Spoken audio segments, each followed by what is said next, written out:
about 7 months old. And we got him when he was about the size of his head. Mom didn't want to raise him. She raised his 2 sisters. Did not want to raise this guy. He's a short tail. That's how their tail is. It's got that little tail with the black tip. Looks like it was dipped in an inkwell. It's like a video game. I'm taking a video.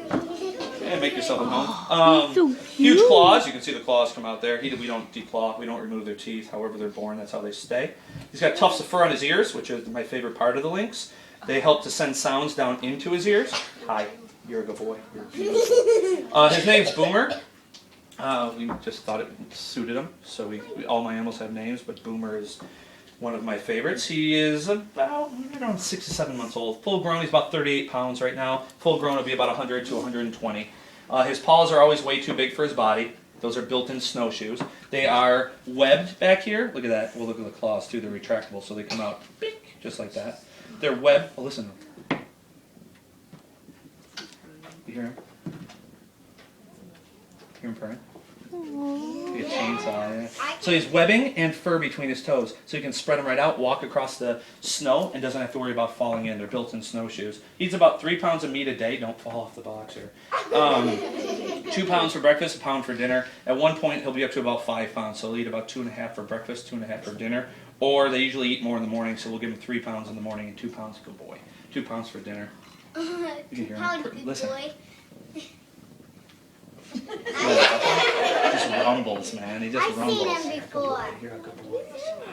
We had him at the Erie County Fair when he was little. We had an exhibit with him there, and he'll stay with us his whole life. He's not going anywhere. I like cats. I like different cats, especially exotics. And we have lynx, cougars, or mountain lions. We have serval cats, and I'm soon getting a black leopard. So we will have a nice mix of different cats for displays and programs. We don't do lions or tigers. I'll borrow them. We had a lion at the fair this year. It was for my friend who has a zoo in Syracuse. We raised it for him, and he got it where he could put it in with his male and his female. But he didn't want to have a separate cage with just a baby lion, so we raised it for him and used him for programs and talks, and then he ends up going to the zoo that they belong to. This guy will stay with us, right? I've seen him before. Oh, he's looking at the snow. Me too. You saw him before?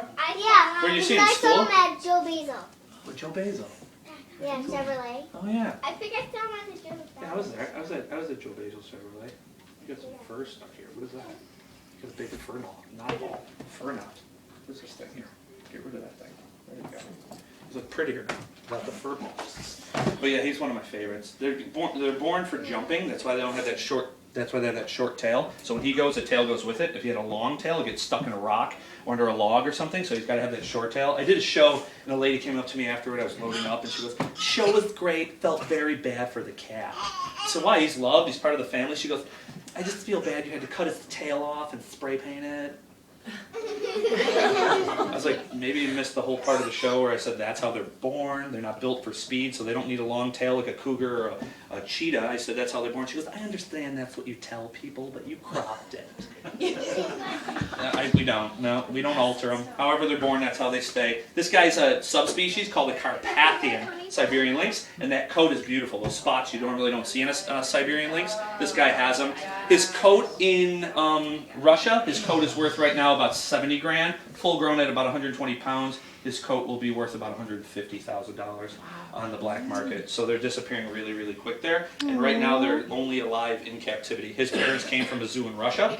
They went to my friend's zoo in Kansas. And when they got shipped here from Russia last year, Mom gave birth to 3 of them in the steel shipping container. Just from the stress of being shipped, she ended up giving birth. She raised the 2 girls. She didn't raise him. And when we got him from my friend, we met him in New York City when we were doing some TV work. We picked him up, and I said, "Jim, if Mom didn't raise him, something's wrong, right?" He goes, "No, I did the blood work. We did x-rays. Everything's fine." He goes, "When you give him a bottle, you'll find out why Mom didn't raise him." So we give him a bottle. My wife's there. We're ready to go to dinner. We give him 2 ounces of milk. He's about double the size of his head. He drinks it, and he grabs the nipple and rips it off and spits it out. And he's like, my wife really very calmly, after raising 2 children, looked at me and goes, "And that's why Mom's not raising him." Words you never thought you'd have to say in life. I call up the Jeffers Pet Supply, and I'm like, "Hi," out of like Missouri. I'm like, "Hi, Denise, it's Jeff. I need to order another 50 cat nipples, please." Yeah, that's awesome.